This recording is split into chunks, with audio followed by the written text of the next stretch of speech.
Welcome friends, welcome to the Knowledge Club Online.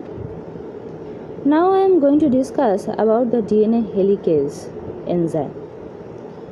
Helicases are a class of enzymes vital to all living organisms.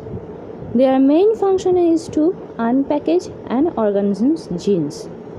The role of helicases is to unwind the duplex DNA in order to provide a single-stranded DNA for replication, transcription, and recombination, for instance. They are motor proteins that move directionally along a nucleic acid phosphodiester backbone, separating two annealed nucleic acid strands, that is DNA, RNA, or RNA-DNA hybrid, using energy derived from ATP hydrolysis. There are many helicases resulting from the great variety of processes in which strand separation must be catalyzed. Approximately 1% of eukaryotic genes code for helicases. The human genome codes for 95 non-redundant helicases, 64 RNA helicases, and 31 DNA helicases. Many cellular processes such as DNA replication, transcription, translation, recombination, DNA repair, and ribosome biogenesis involve the separation of nucleic acid strands that necessitates the use of helicases. What is the function of helicase? First, the helicase action in DNA replication. Helicases are often used to separate strands of a DNA double helix or a self-annealed RNA molecule using the energy from ATP hydrolysis, a process characterized by the breaking of hydrogen bonds between annealed nucleotide bases. They also function to remove nucleic acid associated proteins and catalyzed homologous DNA recombination. Metabolic processes of RNA such as translation, transcription, ribosome biogenesis, RNA splicing, RNA transport, RNA editing, and RNA degradation are all facilitated by helicases. Helicases move incrementally along one nucleic acid strand of the duplex with a directionality and possessivity specific to each particular enzyme. Helicases adapt different structures and oligomerization states, whereas DNA-B, like helicases, unwind DNA as donut-shaped hexamers. Other enzymes have been shown monomers or dimers. Studies have shown that helicases may act passively, waiting for uncatalyzed unwinding to take place and then translocating between displaced strands, or can play an active role in catalyzing strand separation using the energy generated in ATP hydrolysis. In the latter case, the helicase acts comparably to an active motor, unwinding and translocating along its substrate as a direct result of its ATPase activity. Helicases may process much faster in vivo than in vitro due to the presence of accessory proteins that aid in the destabilization of the forked junction.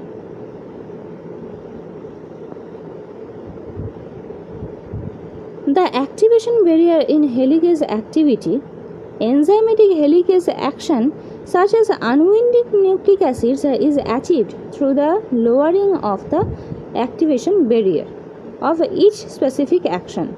The activation barrier is a result of various factors and can be defined using the following equation, where n is equals to number of unwound base pairs BPs, delta GBP is equals to free energy of base pair formation, GINT is equals to reduction of free energy due to helicase, and GF is equals to reduction of free energy due to unzipping forces. Then the equation is B is equals to N delta GBP minus GINT minus GF. Factors that contribute to the height of the activation barrier include specific nucleic acid sequence of the molecule involved, the number of base pairs involved, tension present on the replication fork, and destabilization forces. What is the active helicases and passive helicases? The size of the activation barrier to overcome by the helicase contributes to its classification as an active or passive helicase. In passive helicases, a significant activation barrier exists defined as B greater than kBt, where Kb is Boltzmann constant and T is temperature of the system. Because of this significant activation barrier, its unwinding progression is affected largely by the sequence of nucleic acids within the molecule to unwind and the presence of destabilization forces acting on the replication fork. Certain nucleic acid combinations of these unwinding rates, guanine and cytosine, while various destabilizing forces can increase the unwinding rate. In passive systems, the rate of unwinding VUN is less than the rate of translocation VTrans. Translocation along the single-strand nucleic acid SSNA. Another way to view the passive helicase is its reliance on the transient unraveling of the base pairs at the replication fork to determine its rate of unwinding. In active helicases, B less than kBt, where the system lacks a significant barrier as the helicase is stable to destabilize the nucleic acid, unwinding the double helix at the constant rate, regardless of the nucleic acid sequence. In active helicases, V1 is approximately equal to VTrans. Another way to view the active helicase is its ability to directly destabilize the replication fork to promote unwinding. Active helicases show similar behavior when acting on both double-strand nucleic acid DSNA or SSNA, means the single-strand nucleic acid, in regards to the rates of unwinding, the rates of translocation, where in both systems V1 and VTrans are approximately equal. The structural features. The common function of helicase accounts for the fact that they display a certain degree of amino acid sequence homology. They all possess sequence motifs located in the interior of their primary structure, involved in ATP binding, ATP hydrolysis and translocation along the nucleic acid substrate. The variable portion of the amino acid sequence is related to the specific feature of each helicase. The presence of these helicase motifs allows putative helicase activity to be attributed to a given protein, but it does not necessarily confirm it as an active helicase. Conserved motifs do, however, support an evolutionary homology among enzymes. Based on these helicase motifs, helicases, a number of superfamilies have been distinguished. Now it comes to the structure and mechanism of the helicase. One surprising characteristic of the structure is the asymmetry of the hexameric ring. This is the hexameric ring structure of the helicase.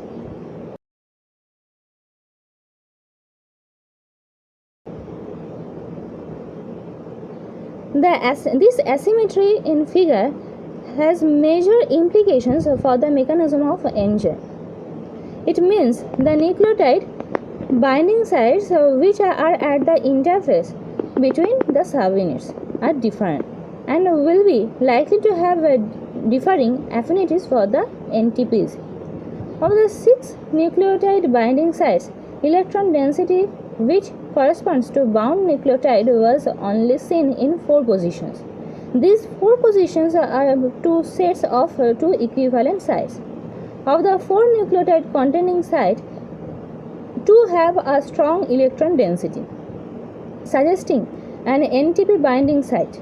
but the other two binding sites have a weaker electron density consistent with NDB plus Pi binding site.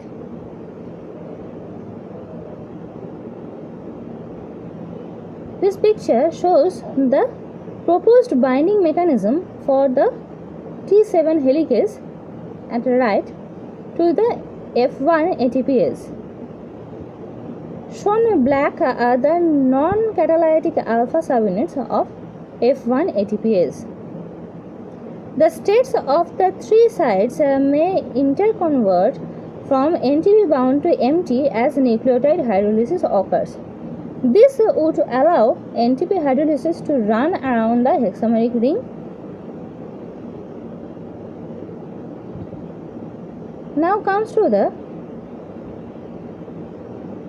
Inchworm mechanism. Most helicase requires a ssDNA tail that is adjacent to a dsDNA region in order to initiate unwinding of the duplex.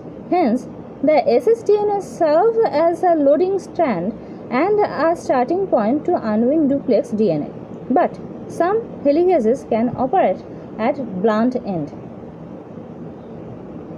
This mechanism proposes there are two binding sites for DNA on the helices. One binding remains in contact with the DNA while the other moves a few inches forward along the lattice to bind a new section of the DNA. This happens as a result of ATP binding and hydrolysis.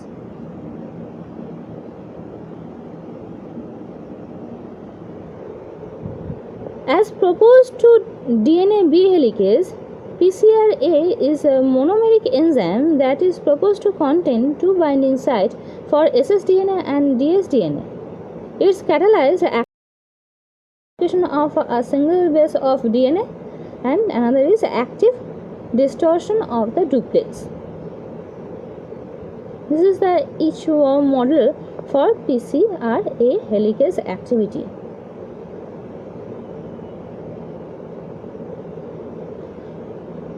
What exactly occurs in terms of forces? Helicases use the energy of ATP to break or melt the hydrogen bonds and dissipate the forces, hydrophobic effect, electrostatic interactions that hold the strands together in the duplex DNA.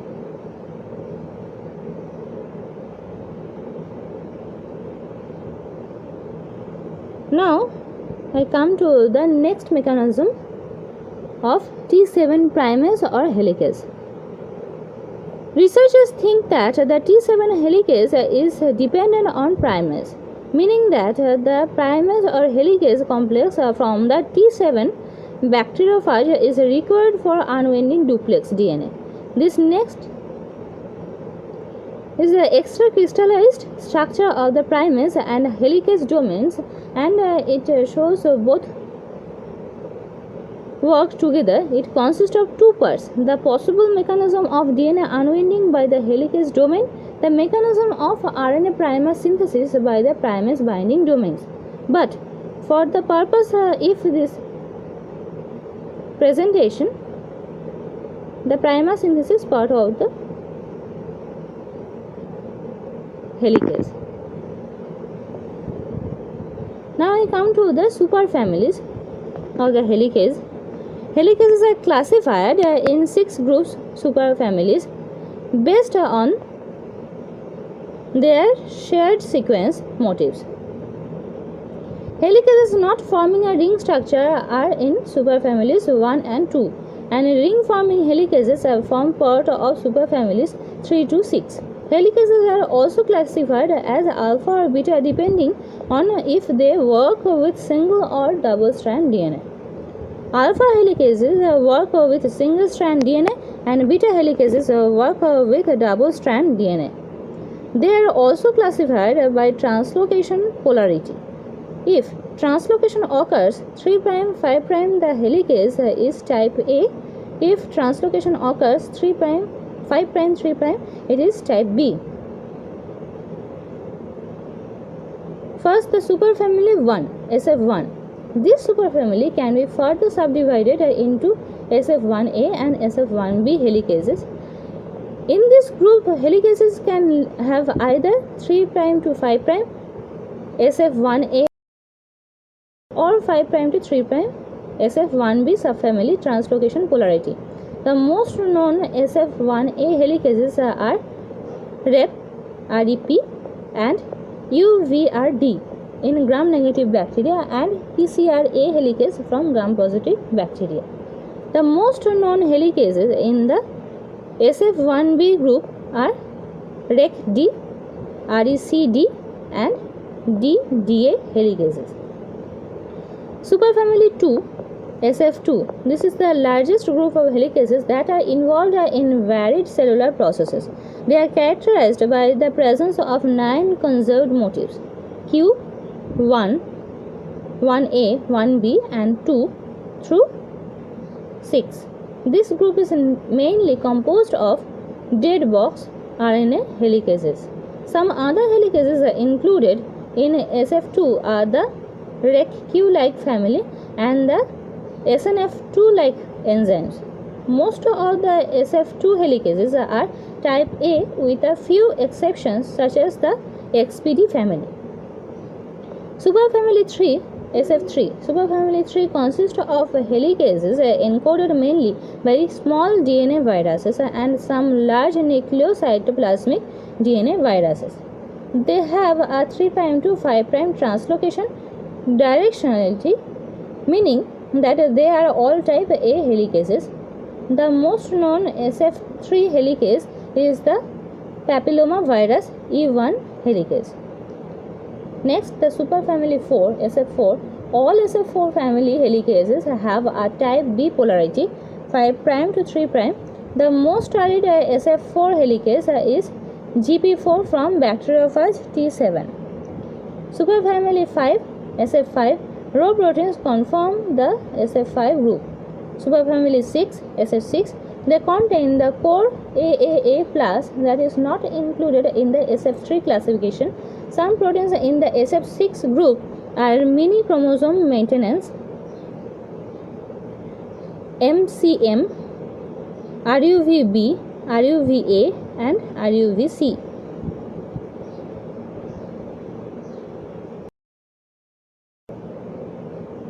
Now I come to the main thing, the helicase disorders and diseases.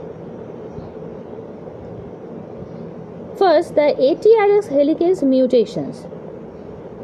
The ATRX gene encodes the ATP-dependent helicase.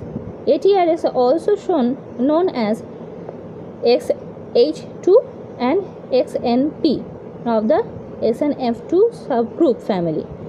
That is thought to be responsible for functions such as chromatin remodeling, gene regulation and DNA methylation. These functions assist in a prevention of apoptosis, resulting in cortical size regulation, as well as a contribution to the survival of hippocampal and cortical structures, affecting memory and learning.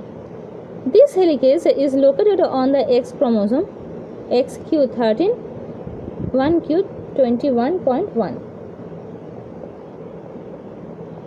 In the pericentromeric heterochromatin and binds to heterochromatin protein 1. Studies have shown that ATRX plays a role in rDNA methylation and is essential for embryonic development. Mutations have been found throughout the ATRX protein, with over 90% of them being located in the zinc finger and helicase domains. Mutations of ATRX can result in X-linked alpha thalassemia, mental retardation, ATRX syndrome.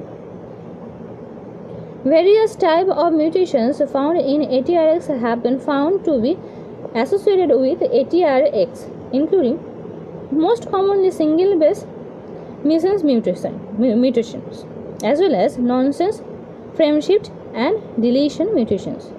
Characteristics of ATRX include microcephaly, skeletal and facial abnormalities, mental retardation, genital abnormalities, seizures, limited language use and ability, and alpha thalassemia.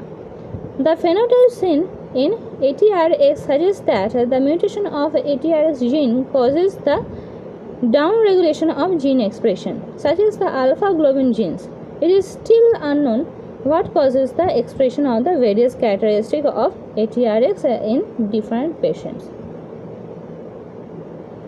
Next, the XPD helicase point mutation.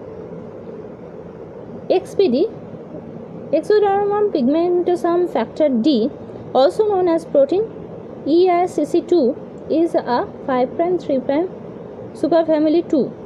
ATP-dependent helicase containing iron-sulfur cluster domains.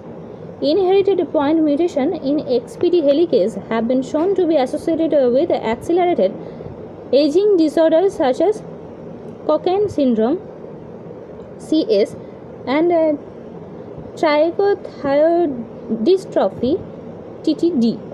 Cockayne syndrome and trichothiodystrophy and both developmental disorder involving sensitivity to UV light and premature aging, and Cockayne syndrome exhibits severe mental retardation from the time of birth.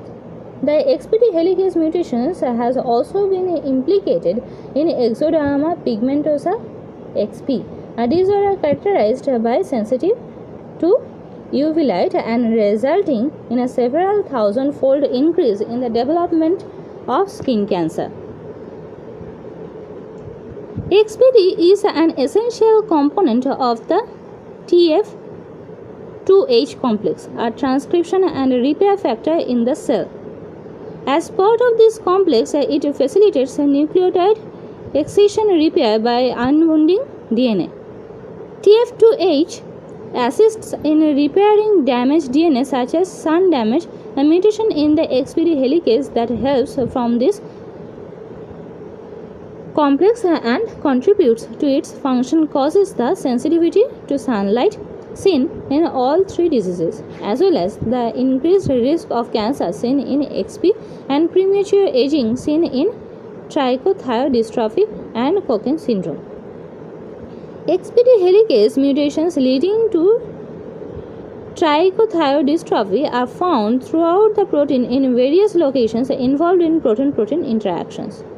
This mutation results in an unstable protein due to its inability to form stabilizing interactions with other proteins at the points of mutations. This in turn destabilizes the entire TF2H complex, which leads to defects with transcription and repair mechanisms of the cell. It has been suggested that XPD helicase mutations leading to Cockayne syndrome could be the result of mutations within XPD, causing rigidity of the protein and subsequently inability to switch from repair functions to transcription functions due to a locking in repair mode. This could cause the helicase to cut DNA segments meant for transcription. Although current evidence points to a defect in the XPD helicase resulting in a loss of flexibility in the protein in cases of Cockayne syndrome, it is still unclear how this protein structure leads to the symptom of syndrome. In ectodermal pigmentosa, the XPD helicase mutation exists at the site of ATP or DNA binding. This results in a structurally functional helicase able to facilitate transcription. However, it inhibits its function in unwinding DNA and DNA repair. The lack of cells' ability to repair mutations such as those caused by sun damage is the cause of a high cancer rate in ectoderma pigmentation patient. Next, the RECQ family mutations. RECQ helicase. RECQ helicase, that is the 3' to 5'